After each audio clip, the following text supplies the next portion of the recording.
I'd like to ask the the board and the district committeemen to all stand up in the audience. We have a very strong board. At our board meeting this week, we had almost 60 members, current and past, and they do an excellent job promoting our industry around the state.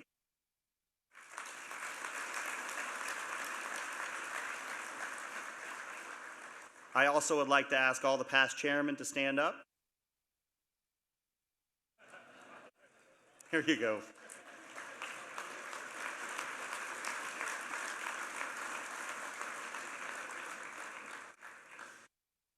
And I'd also like Henry Mayfield to stand up. He's the newly elected chairman-elect, so he'll be here next year. I've got 1 year, not 2. Finally, Keith Waugh, Secretary-Treasurer. Could you stand up, please, Keith?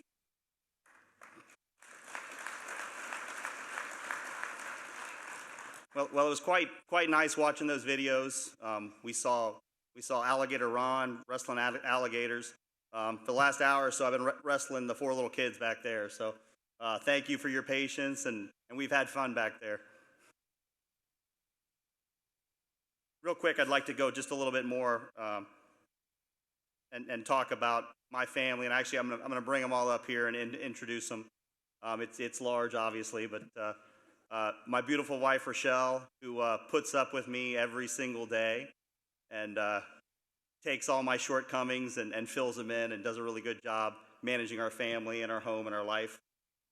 As a contractor, it's not easy. It's a lot of work. A lot of days on the road, a lot of late nights, a lot of early mornings. So just like to thank my wife, Rochelle, and tell her I love her.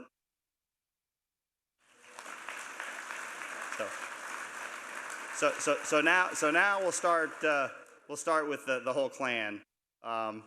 Allison, she's 22 years old. I'm extremely proud of you. It's 22.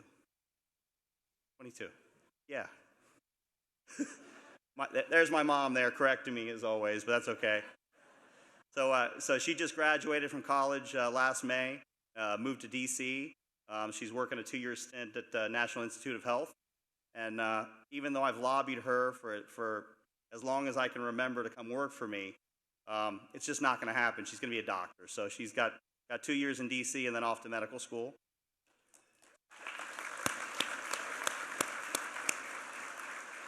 Then next to her is Andrew.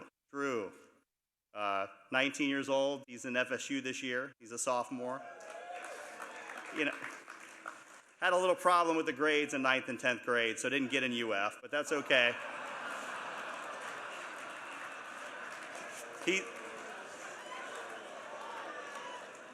He has turned it around and has done phenomenal 11th, 12th, and his freshman year. So, Andrew, I'm really proud of you. He's grown up as a man, you know, and in 3 years, what a difference in him. So, thank you. Love you, Andrew. Okay, who's next? Ethan. Ethan is my little artist. Great painter. He's got the side of the brain that I don't have. But his new passion is designing things, designing roller coasters, designing cities, designing buildings, restaurants.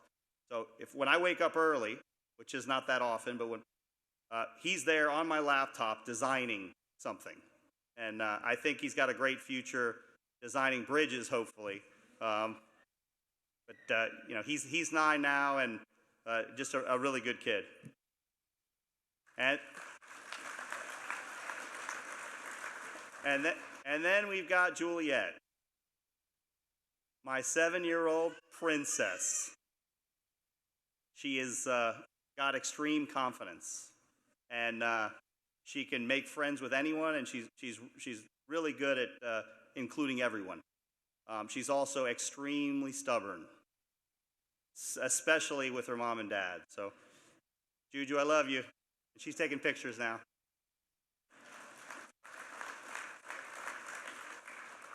And then we've got Lucas, my 4-year-old curly-head little boy, who normally is very happy, but he's, you know, we're quite upset with Jay for having the show next door with all the animals.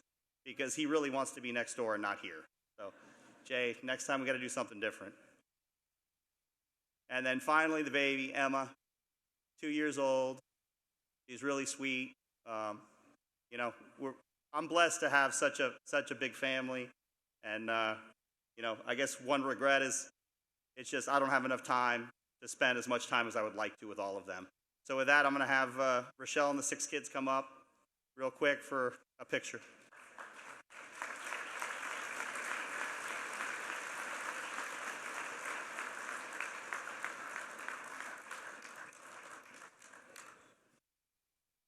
Daddy, come here, baby.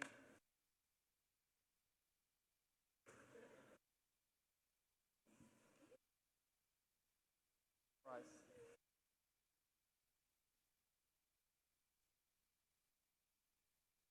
This wasn't in the program, so sorry. Ready? What's up, buddy? Oh, there. Oh, my goodness.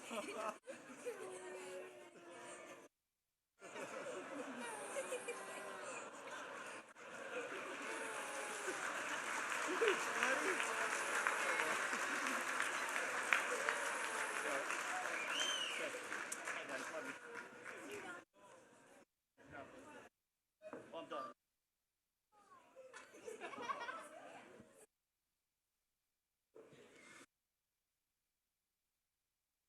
Well, I guess first off, what a crowd.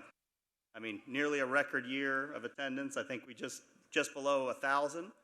And I think a lot of that success goes to Mr. Bob Burleson here, who's led us for almost 30 years before turning the reins over to Anath. So Bob, if you could stand up so we can give you a round of applause.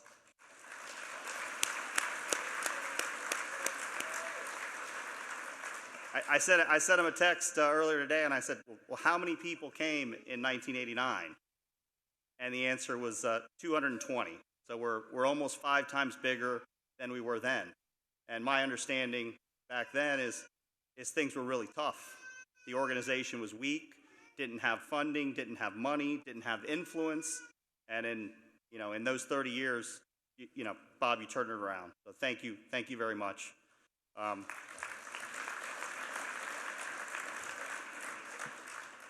And then now we've got Anath. I mean, the right guy, that's all I can say.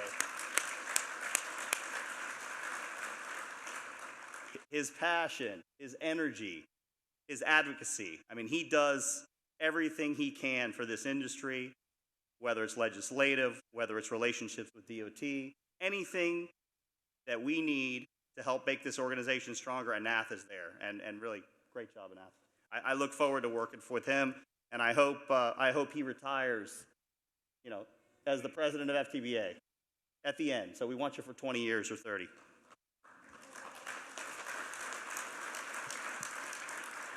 So I guess now I'm going to just kind of go through our story. When I say our story, now it's the DeMoya Group and the extended family, who's all here today. So back in the late 1950s, my grandmother and grandfather came here from Cuba, and they were basically run out of Fidel Castro's Cuba. My grandfather had run construction companies there and had built a large family. They actually came with 6 children as well. So they were still in their 20s. They came here with nothing, and they worked hard. My grandmother worked 60, 80 hours a week. My grandfather worked 2 jobs. My grandfather found his way to General Asphalt, and I know Albert's here. But that was a great experience for him, and it also allowed my uncles and my father to get experience in this industry. And then over the years, the next 10 years or so, the 70s into the early 80s, a series of different companies and different partnerships. And then we ended up in 1986 starting DeMoya Group. Back then, I was 13. It was February 1986. I was 13 years old. And our first job was actually for Fernando, who owned a used car lot. And we actually built the parking lot for it. And I was 13. I ran the roller. I think you paid us $11,000 for it, if my memory's correct. I don't know if we ever collected, but I know our first year revenue was, our first year revenue was $11,000 in 1986. So just imagine a big family putting together all the resources and everything and starting from scratch with nothing. And got very lucky. In 1987, we were lucky enough to get written in as a DBE subcontractor on a large construction project. It's 441 in the Turnpike Interchange. And it was a $1 million contract. And without that $1 million contract, there would not be a DeMoya Group right now. And that contract sustained us for 3 years as the backup. And we got other jobs. Actually, our first job was a $60,000 turn lane. But it was brothers and sisters and my mom working very hard. And we'll talk about my mom. She said no. She's been there every single day from the beginning. My father passed away almost 5 years ago, and they were lifelong partners. And not just go to work and come home. It was 24 hours a day, forever. They'd met back when they were 14. We're married at 18, and then here I come along. And then my brother Chris, where is he? My brother Tony was next, and then Chris. And but lots. We started off in the garage, in the house, and what we've done is built a company based on relationships and loyalty and friendships. And I see this room here, just so many friends. And my grandfather is saying that friends come and go, enemies accumulate. And what we've done in this business is make the most wonderful friends that are always there when we need it. And with that, I just thank you all to the FTBA friendship and the FTBA community.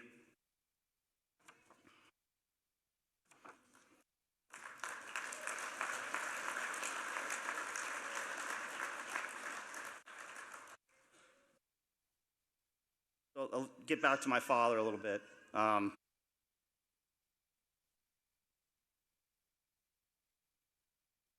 This is the toughest part. He died at 59 years old. I was very fortunate that I had him, for as long as I did. But he was not just a father; he was a mentor. He was my best friend and my business partner. And he gave me the opportunities unlike any child that I know. I was involved at 14, working summers.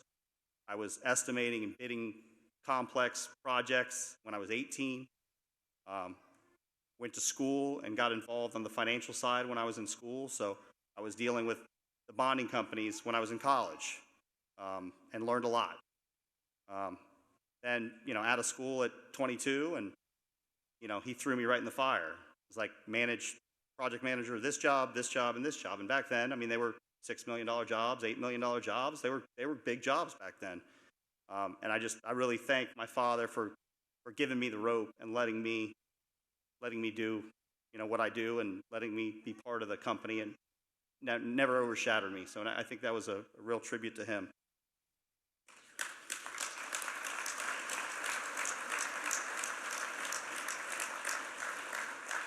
So, my team. Wow. I'm the guy that tries to surround myself with everybody smarter than me. That way, I've always got them on speed dial, and I always can call them, and they'll take whatever task I need them to handle, and they'll handle it. And with that, we got Mark Krisner, who's not here tonight, couldn't be here. He's the bridge guy, and he's the most talented bridge builder that I know, and he knows everything. And when I have a weakness somewhere, I know Mark Krisner is going to handle it, and he's going to solve the problem. We got Christina. She's my aunt and my little sister at the same time. A little complicated, but and it's just I need people to do things and handle things, the people that I can trust, and she's done a great job. I guess you're, I don't know, 8 years now or something? Yeah. And then I've got Carly. Where's Carly? Carly, I guess you're my other sister too. She's actually a cousin, but she's my sister. She handles the office side. So everything, I'm off on the road, I'm gone. She's the one that makes sure everything happens. She's the one that when anybody needs me, they go through Carly. And Carly, thank you for coming. You don't like coming to these events, but thank you for being here.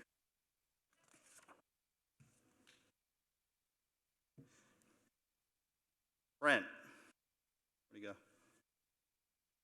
Brent and I were friends at 6 years old. We were best friends, elementary school. Went off to college, became a big shot CPA working for Arthur Andersen, and we all know how that worked out. But at his wedding, I said, hey, why don't you come and change careers and come work for us? And I guess that was 18 years ago. So Brent manages our biggest projects. He's the go-to guy on the most challenging situation. So thank you, Brent. Grant, where's Grant? It's hard to see, guys, sorry. Sitting right in front of me. Grant's the utility guy. Not utilities itself, but anything that you have to figure out. Cathodic protection, right? Courtney remembers the cathodic protection, right? The never-ending chipping of the concrete. Yeah, but Grant handles things like that, whether it's concrete mix designs, whether it's specialty projects. He's always there for me. He's actually coming back to Miami, and he's going to run Asphalt Group. So he's a great guy. So now let's probably taking a long time here, but let's talk JV partners. Where's Rick Espino, Andres Mendoza? Stand up. Stand up.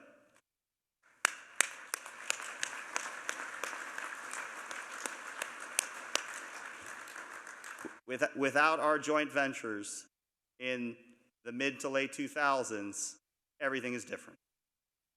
We teamed together at the right time. We're very fortunate and had some really incredible projects.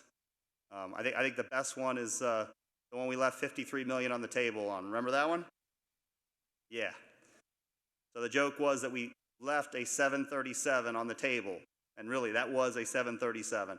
But it was a great job for both of us, and really value your partnerships over the years. That evolved into numerous other relationships. We had John Morris and Iggy Halley. I guess Iggy was instrumental in the 826, 836 project. John Morris in the managed lanes. Then I've got the Lowares sitting right here. Jim, Scott, and Keith Loware. Oh, wow, okay. Sorry about that. I guess before I get into the goals for the upcoming year, I just want to thank everybody for the loyalty and for the friendship. And this year, anyone in this room, I'm here to represent you, the industry. And if you have issues, if you have problems, if you have concerns, feel free to get a hold of me. Even if you need to get me through Carly, you can get to me, okay? So with that said, there's three things. And I think Bob Schaefer did an amazing job. And really on the legislative side and the funding side and all that, phenomenal. I think what we've done with Anath and Bob, in the last 2 years has been really, really incredible. So my focus is just a little bit different. Three main challenges for us as an industry going forward. And this all kind of ties to where we are. What are our biggest problems? So we can start off with workforce. We've got unemployment is less than 4%. It's hard to find skilled workers. And where do we find them? We did a project, a pilot project on the Gateway project, and we thought it was never going to work. We said, let's try it. We went to the local organizations. We had support of HNTB and the department, and we vetted candidates these are people that have never been employed. They've been in the system, they've been in prison, but they were willing to show up every day and have the opportunity. So on Gateway, we hired I think we hired 24 of them, and this was basically, call it December, January. We're at about 70% retention. They're great workers, and they're making $700 to $800 a week as the minimum starting pay. They're working 55 hours, and for the first time in their life, they're productive citizens. So if we can find a way to take the people that are unproductive in our economy, and we can put them in our industry that helps us find the workers, it's a huge benefit.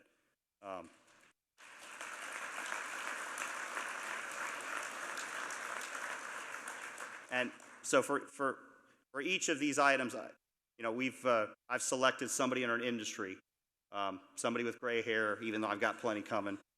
So for that, we've got Dan Weekly, who's done more for construction career days than anyone, and he's going to head the workforce development and develop a plan that we can take on a major project, that we can take in a district, that we can take for a specific contractor and replicate it.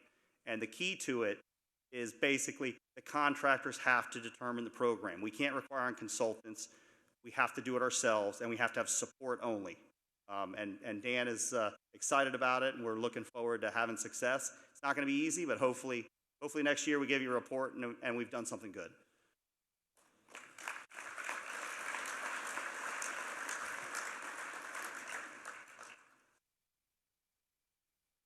The second priority is the small and family businesses. It's gotten so difficult for somebody to start from scratch and do like we did, and my uncles and dad did. Talking with Joey Anderson, with Jim Moyer, with Dan Weekly, with Bonnie Rummel, with everyone that started a long time ago, they say if we didn't have that chance, Bonnie today told me that she had no credit, she had no money, and somebody would basically rent her equipment even though they weren't getting paid for a few months. And that's how she started her cranes building MSE walls 30 years ago. And without that, she never would have made it, and she would be out of business.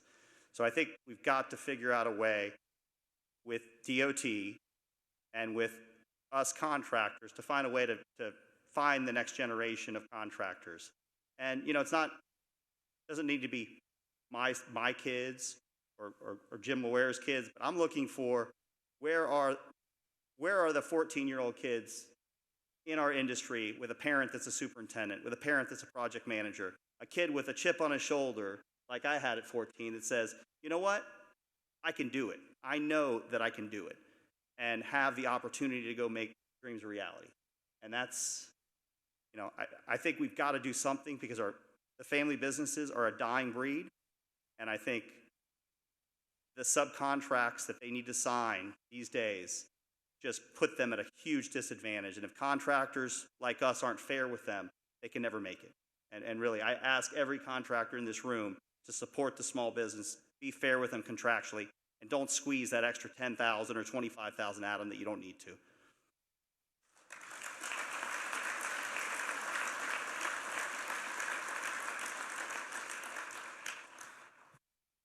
And then finally, we've got to promote efficiency, and we've got to promote problem solving with DOT in our relationships. We've got to improve. 10 years ago, we were much better than we are today, and we've got to work on, just give you an example. So 15 years ago, if you bid a huge job, how many plan sheets do you think? 1,000, 1,500, 2,000? Today we're seeing 8,000, 9,000 plan sheets on a job. And I can tell you, we don't need 8,000 or 9,000 plan sheets to build these jobs. So what is that costing? That's costing the DOT money in the plan preparation. That's costing conflicting information in those plans. And I think we've just got to kind of look at we take a step back and look at what we're doing now and what we did in the past and try to move to when there were better times and there were better relationships and there's better success. And today I talked to Courtney, who's sitting next to me, and the department fully wants to make themselves better and improve, as we all should. It should always be a goal to improve. And we've got a great partner in the department, and I think this year we're going to have we're gonna make things better, and we're gonna do a good job.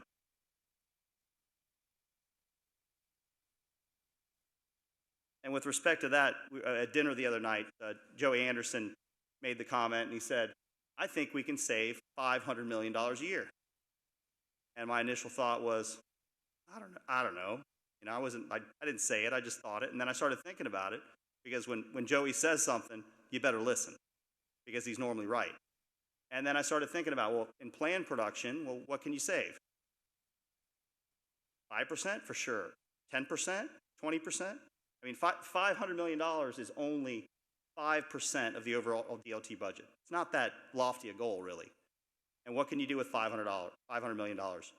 You can build 30 miles of M-course or 40 miles of M-course. I mean, it's a huge deal if we can find a way to be more efficient, streamline, and get these projects built. And the same with administering the jobs and resolving problems, the savings to the public. I mean, what's our job? Our job is to build the road, build capacity, and get traffic on it. You know, we've got, what, 120 million tourists a year? It's, so that closes out that part. Oh, and I forgot, on the prior issue, Bonnie is going to head up the small business team. And then on the efficiency, Keith Waugh, based on his 12 years, 13 years with DOT, and 30 or so years with you guys, will head up the other committee. But with that said, I mean, that's the vision. How can we get the workforce? How can we promote small business? And how can we make our projects better with the Department of Transportation? So thank you all. Look forward to a great year.